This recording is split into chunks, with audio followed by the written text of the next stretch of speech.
Hello students, जैसे हमने बताया था कि हमने पिछले लेक्चर में डिस्कस किया था कि आज से हम पॉलिटी स्टार्ट करेंगे।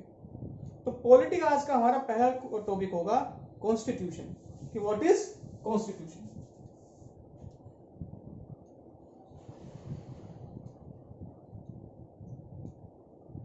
संविधान क्या है? सो कॉन्स्टिट्यूशन एक लीगल डॉक्यूमेंट है। तो सबसे पहली बात, constitution is a legal document, very important.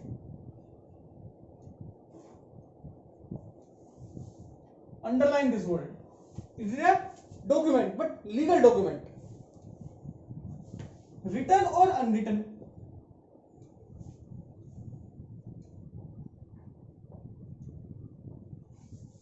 This is the first definition of constitution. There are many definitions of constitution. Numerous definition. You can create your own definition. हर व्यक्ति अपनी परिभाषा बना सकता है संविधान की। ये पहली परिभाषा है, बट सबसे इंपॉर्टेंट है constitution is a legal document, written or unwritten, or we can say that the supreme law of a country is called constitution. किसी भी देश का जो सबसे बड़ा कानून होता है उसे हम कॉन्स्टिट्यूशन बोलते हैं। Clear? There is one more definition of constitution.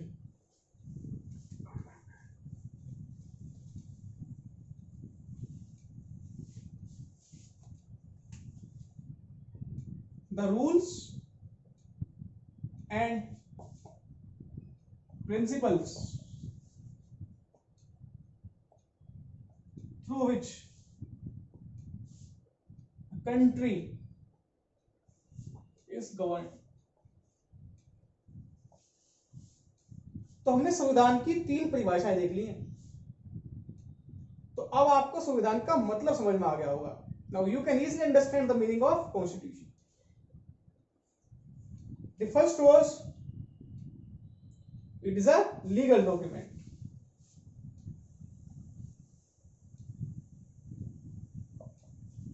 Second was supreme law.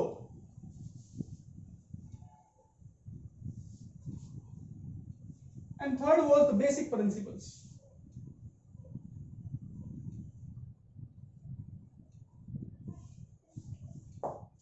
Legal document, supreme law, सबसे बड़ा कानून किसी देश का, और the basic principles. Basic principles का मतलब क्या है?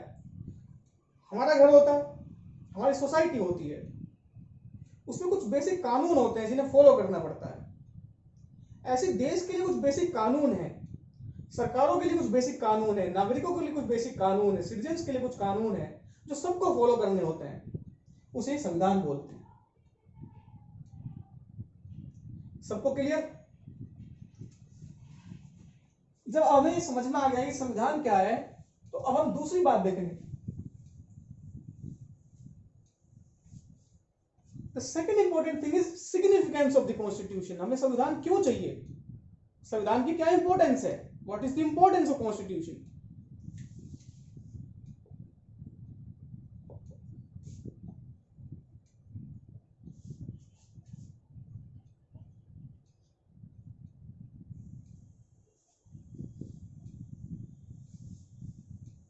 Importance, very important.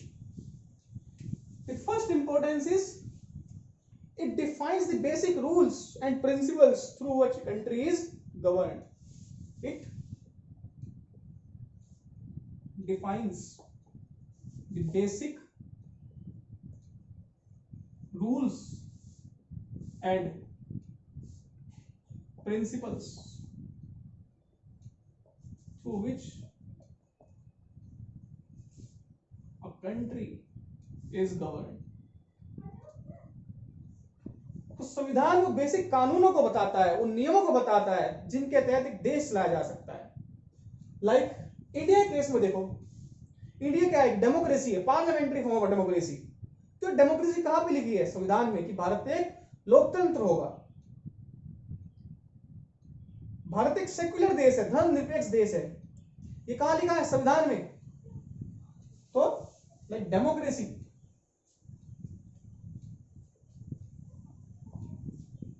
कहां पे लिखा है? संविधान में। भारत एक डेमोक्रेटिक देश है। सेक्युलरिज्म,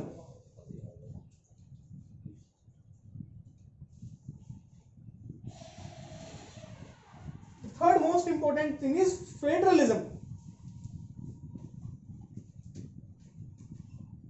ये बच्चों हमारे संविधान की विशेषताएं भी हैं, और ये संविधान के हमारे फीचर भी हैं। ये संविधान के बेसिक प्रिंसिपल्स है, संविधान की आत्मा है भारत के संविधान की। और ये सब कहां पे लिखा है? संविधान के अंदर। तो संविधान का पहला कार्य क्या है? What is the first function of constitution? It defines the basic rules and principles through which a country is governed. ये सबको क्लियर हो गया? This is the easiest way to understand constitution. First हमने देखा व्हाट इज कॉन्स्टिट्यूशन, संविधान क्या है। संविधान is a legal document, constitution is a legal document through which a country is governed. Second चीज हम देख रहे हैं क्या? Importance of constitution. संविधान की क्या इंपॉर्टेंस है? इंपॉर्टेंस हमने पहले देखी, it define the basic rules and principles through which a country is governed.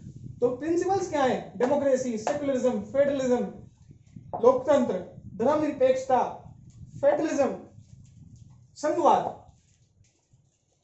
Clear? The second feature और the second importance of constitution,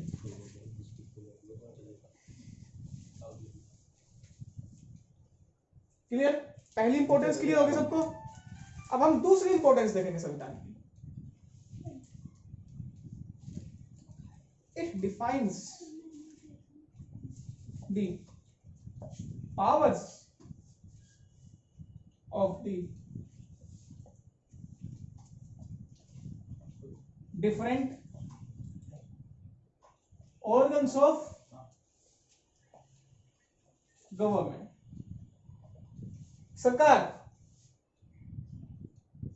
सरकार की डिफरेंट ऑर्गन्स हैं, उनकी पावर्स को डिफाइन करता है। It defines the powers of the different organ of the government. सरकार है, उसके डिफरेंट ऑर्गन्स होते हैं, like executive, legislature and judiciary. ये तीन इंपॉर्टेंट ऑर्गन है सरकार के, executive, legislature, judiciary. Executive means government, specifically council of minister, prime minister और उसकी काउंसिल। एग्जीक्यूटिव का काम क्या होता है? जो पॉलिसीज प्रोग्राम्स बनती हैं उनको इंप्लीमेंट करना, लागू करना। लेजिस्लेचर का काम क्या होता है? देश के लिए पॉलिसी प्रोग्राम्स को बनाना।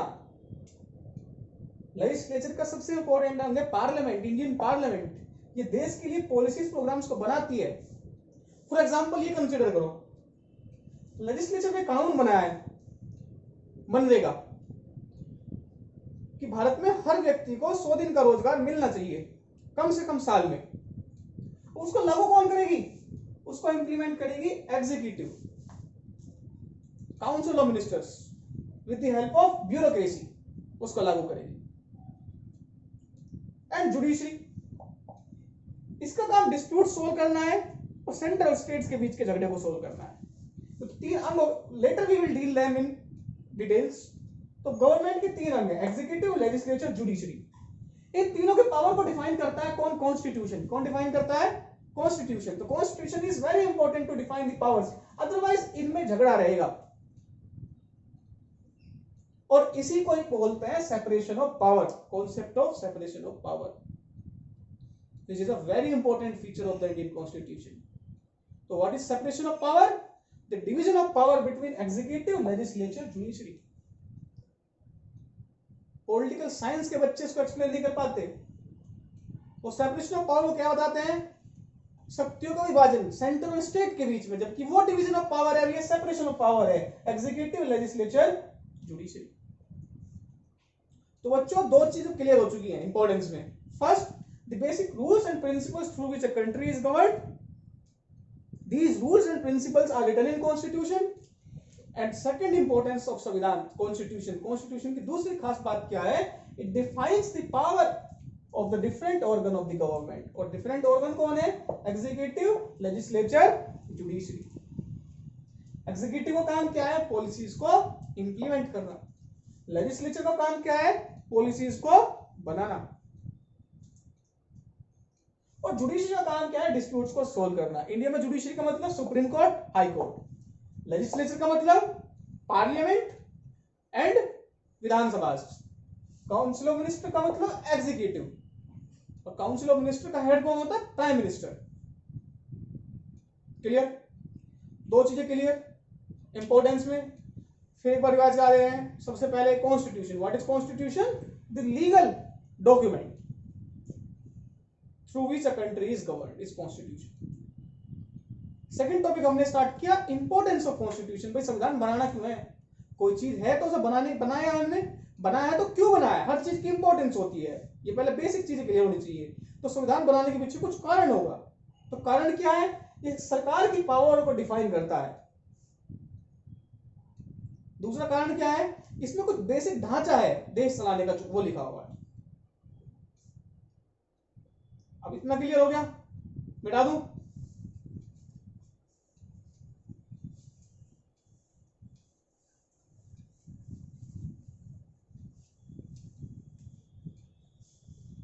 Third very important point, it limits the power of government.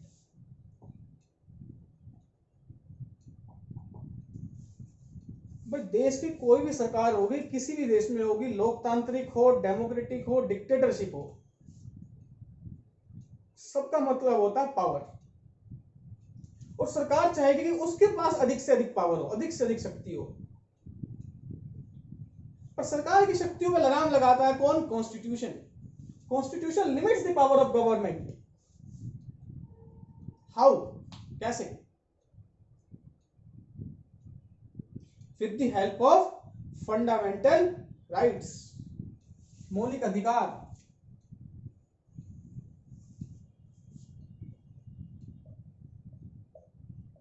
Fundamental rights, मौलिक अधिकार, ये संविधान के भाग 3 में है। The fundamental rights are mentioned in the part 3 of the constitution from article 12 to article 35, article 12 से लेके आर्टिकल 35 तक। अब आप समझो उस बात को, फंडामेंटल राइट के तहत शक्ति देश के नागरिकों को मिलती है। जो शक्ति देश के नागरिकों को मिलेगी, उस शक्ति से देश के नागरिक क्या कर सकते हैं, सरकार को कंट्रोल कर सकते हैं। कैसे, सरकार की आलोचना करके, सरकार से अधिकार की डिमांड करके। लाइक आर्टिकल 21 फंडामेंटल राइट में, राइट टू लाइफ, जीने का अधिकार। It is the duty of the government to protect right to life of the people. आज कोरोना चल रहा है देश में, लोग ऑक्सीजन की सप्लाई से मर रहे हैं, राइट टू लाइफ इंडेंजर्ड है। तो both central government as well as state government, इनकी ड्यूटी बनती है कि लोगों के जीवन को इंश्योर करे, राइट टू लाइफ प्रोवाइड करे, ऑक्सीजन की सप्लाई प्रोवाइड करे, ताकि लोगों का राइट टू लाइफ वॉयलेट ना हो, फंडामेंटल राइट्स वॉयलेट ना हो। It is a special duty of union government to protect right to life. तो मौलिक अधिकारों से शक्ति किसकी तरफ जा रही है, नागरिकों की तरफ। नागरिकों को शक्ति मिलेगी तो नागरिक क्या कर सकते हैं, सरकार को कंट्रोल कर सकते हैं। Right to vote, although it is not a fundamental right, right to vote is a very important power. Right to vote की हेल्प से सरकार को हटाया जा सकता है। और राइट टू वोट कौन देता है हमें, संविधान। अगर राइट टू वोट नहीं होगा तो सरकार को कभी हटा ही नहीं सकते, तो सरकार अनलिमिटेड पावर होगी। फ्रीडम ऑफ स्पीच, आर्टिकल 19 बोलने की आजादी देता है हमें। हम सरकार को क्रिटिसाइज कर सकते हैं, सरकार की तारीफ कर सकते हैं आर्टिकल 19 की मदद से। इस तरह से तो आपको आर्टिकल भी याद हो जाएंगे और कॉन्सेप्ट्स भी समझ में आ जाएंगे। तो बातों में हमें आर्टिकल 19 हमने पता चल गया कि राइट टू स्पीच है, आर्टिकल 21 राइट टू लाइफ है, आर्टिकल 326 राइट टू वोट है।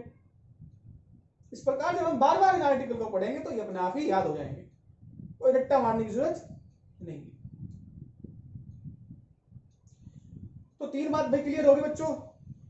इंपॉर्टेंस में फिर से revise, first importance basic principles, second importance define the power of government, and third importance is limit the power of government.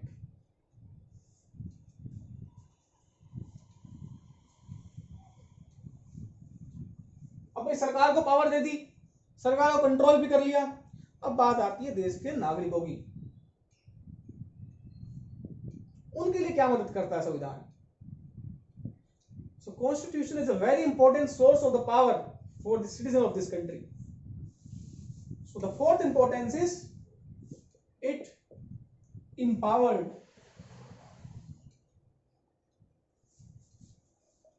the citizens through fundamental rights. Fundamental rights part 3, fundamental rights की help से इन लोगों को empower करता है कौन, संविधान। भाई ये वीडियो सबके लिए इंपॉर्टेंट है, either student belongs to Hindi medium और इंग्लिश मीडियम। हिंदी मीडियम वाले भी लिखेंगे तो अंग्रेजी में ही नोट करें, मैं तो दोनों में एक्सप्लेन कर रहा हूं हिंदी इंग्लिश में, उससे आपकी वोकैब इंप्रूव होगी, क्योंकि पॉलिटी को इंग्लिश में समझना आसान है और सभी एग्जाम के लिए इंपॉर्टेंट है, काफी हम डीपली इसको एनालाइज कर रहे हैं। 4 इंपॉर्टेंस क्लियर।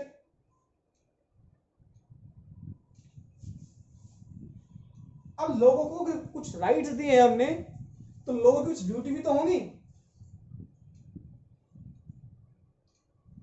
तो it defines the duties of citizen. तो 5th importance is it defines duties of citizens, देश के नागरिकों के कर्तव्य को भी एक्सप्लेन करता है। We have a concept of fundamental duties, हमारे पास फंडामेंटल ड्यूटीज का कॉन्सेप्ट है जो ओरिजिनल कॉन्स्टिट्यूशन में तो नहीं था, बाद में हमने 42nd अमेंडमेंट से उसको जोड़ा, इंदिरा गांधी के समय की बात है। तो 42nd अमेंडमेंट से हमने मौलिक कर्तव्यों को जोड़ा। आज जो पार्ट 4A में, तो उसमें कुल 11 ड्यूटीज हैं पार्ट 4A में, कि 11 कर्तव्य है।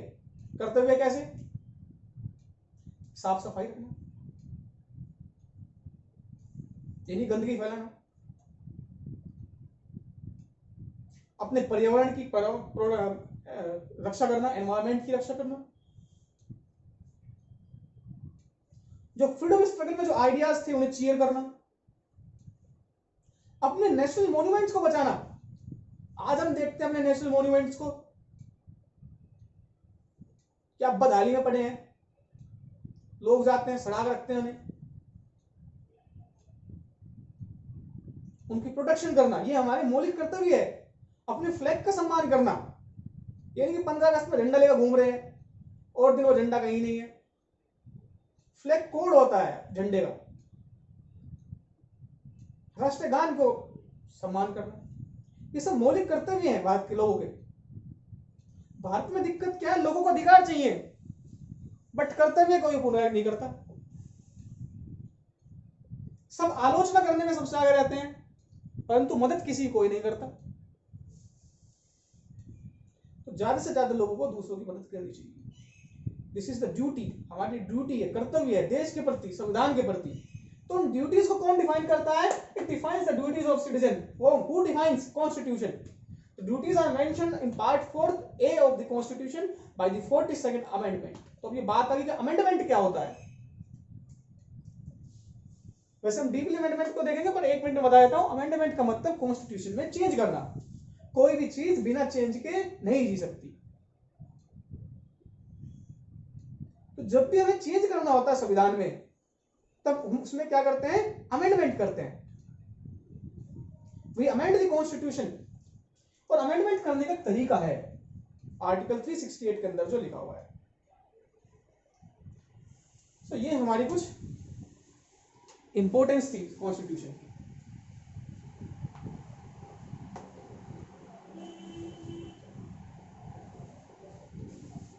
तो अगर हम एक चार्ट की हेल्प से समझे इंपॉर्टेंस में, first defines basic principles.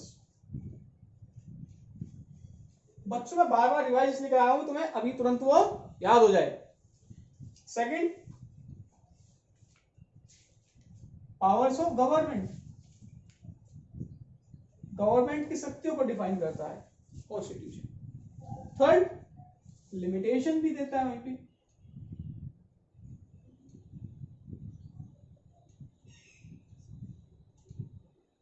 Fourth, FRs, FR means fundamental rights.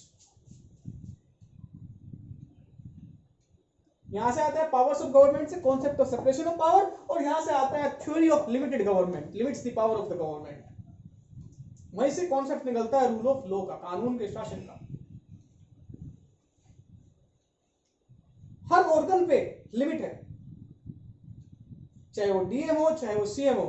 हमने त्रिपुरा का एग्जांपल देखा, त्रिपुरा का डीएम था, उसने कैसे शादी में लोगों के साथ गलत व्यवहार किया। ऑल्दो लॉ एंड ऑर्डर के लिए गया था वो, परंतु उसका कार्य करने का तरीका सही नहीं था, वो संविधान के हिसाब से नहीं था, तो इसलिए उसको सस्पेंड किया गया। Theory of limitation of power, otherwise unlimited power होगी, और जब भी अनलिमिटेड पावर होगी तो उसके दो कॉन्सिक्वेंस होंगे, पहला करप्शन और दूसरा एनार्की। रूल ऑफ लॉ लागू नहीं हो पाएगा। किसी भी संविधान में, किसी भी डेमोक्रेसी की जो आत्मा होती है वो रूल ऑफ लॉ होता है। अब बच्चों हमने पढ़ लिया है व्हाट इज कॉन्स्टिट्यूशन, सेकंड पढ़ लिया है इंपॉर्टेंस ऑफ द कॉन्स्टिट्यूशन। इसमें कोई किसी को कोई डाउट है, कोई दिक्कत? नाउ तीसरा क्वेश्चन आता है टाइप्स ऑफ कॉन्स्टिट्यूशन, संविधान के प्रकार।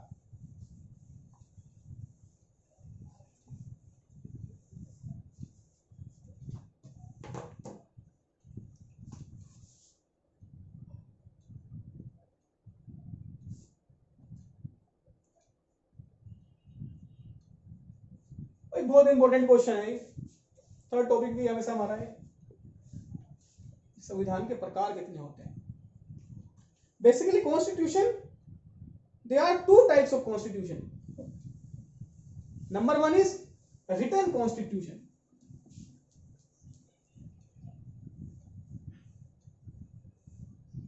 and the second division is unwritten constitution.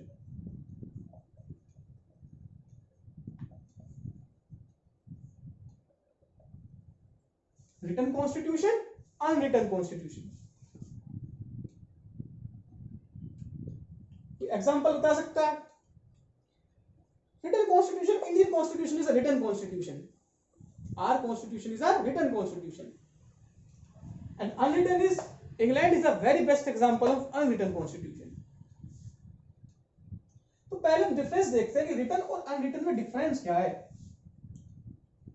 भाई लिखा ये भी है, बट ये किताब के अंदर नहीं है, एक बुक के फॉर्म में नहीं है, और लिखा ये भी है, परंतु संविधान की हमारे बुक अवेलेबल है, we have the book of constitution.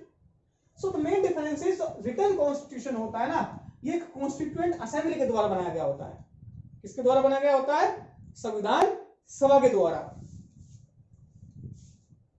This is sorry it is created by constituent assembly. संविधान सभा, भारत की संविधान सभा थी, कैबिनेट मिशन प्लान के द्वारा बनाएगी। कैबिनेट मिशन प्लान 1946 में इंडिया में आया और उसने भारत में संविधान सभा का गठन कराया। We constituted our constituent assembly in 1946 by the cabinet mission plan, and Dr. Rajendra Prasad was the chairman of constituent assembly. संविधान सभा के चेयरमैन कौन थे? राजेंद्र प्रसाद। अब बात आती फिर अम्बेडकर कौन थे? अम्बेडकर ड्राफ्टिंग कमेटी के चेयरमैन थे। ड्राफ्टिंग कमेटी का काम था संविधान को लिखना, और पूरी संविधान सभा का चेयरमैन थे राजेंद्र प्रसाद, जो भारत के पहले राष्ट्रपति भी बने। और डॉक्टर भीमराव अम्बेडकर वो ड्राफ्टिंग कमेटी के चेयरमैन थे, और जो बाद में भारत के लॉ मिनिस्टर भी बने। अब इसलिए ऐसा माना जाता है कि भारत के संविधान को बनाने वाले में सबसे बड़ा रोल किसका था? भीमराव अम्बेडकर का, क्योंकि बच्चों बहुत बड़े ल्यूमिनी थे। लीगल अवेयरनेस में पूरी संविधान सभा के अंदर इतनी नॉलेज किसी के पास नहीं थी,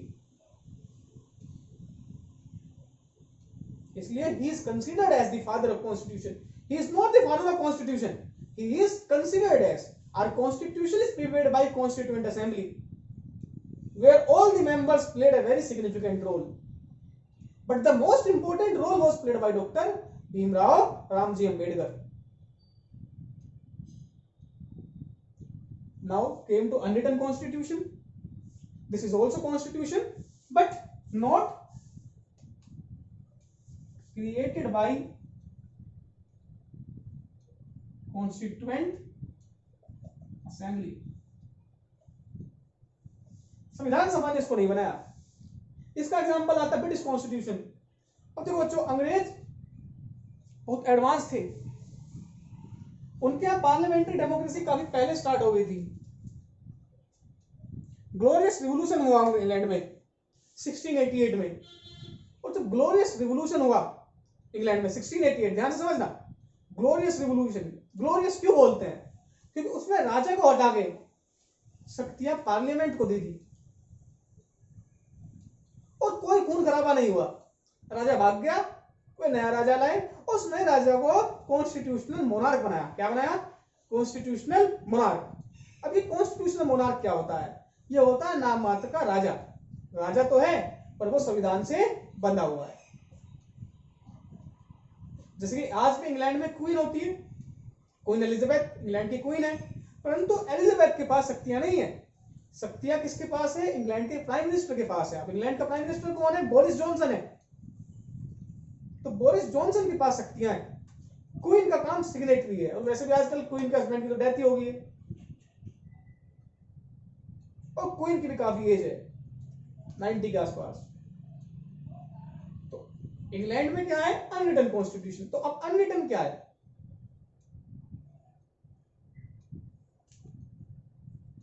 अनरिटन का मतलब इसमें है ना, जो सुप्रीम कोर्ट के जजमेंट है वो काम आते हैं, जो वहां पे पार्लियामेंट के जजमेंट है वो काम आते हैं, जो वहां पे बेसिक कस्टम्स है, ट्रेडिशन है, वो काम आते हैं। क्योंकि इंग्लैंड के लोगों के रगों में कॉन्स्टिट्यूशन है, वहां के लोग रूल ऑफ लॉ को फॉलो करते हैं। वहां पुलिस का डंडा नहीं चाहिए कानून को लागू करने के लिए, वो कानून को जानते हैं, कानून का सम्मान करते हैं। इंग्लैंड में एक बार एक मिनिस्टर 5 मिनट लेट हुआ, he has to resign for that, उसे उसके लिए रिजाइन करना पड़ गया पार्लियामेंट से, क्योंकि वहां पे रूल ऑफ लॉ लोग समझते हैं। भारत इतना एडवांस देश नहीं है, तो we have written constitution and England है unwritten constitution. All major countries have written constitution. So आज हमने देखा संविधान क्या है, संविधान की इंपॉर्टेंस क्या है। बच्चों ये वीडियो फैक्चुअल नहीं है, बट ये आपको कॉन्सेप्ट को क्लियर करेंगे। नेक्स्ट वीडियो जो हम बनाएंगे उसमें हम देखेंगे इंडियन कॉन्स्टिट्यूशन के फीचर्स क्या है, खास बात क्या है, किन फीचर्स पे, किन बेसिक स्ट्रक्चर पे इंडियन कॉन्स्टिट्यूशन रखा हुआ है। और तो next video will be very interesting, और वो पूरी कॉन्सेप्चुअल है। अभी तक किसी बच्चे को डाउट?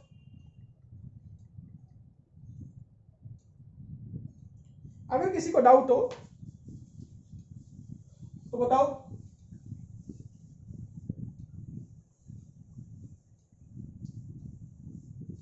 सो नेक्स्ट वीडियो में हम फीचर्स ऑफ इंडियन कॉन्स्टिट्यूशन करेंगे।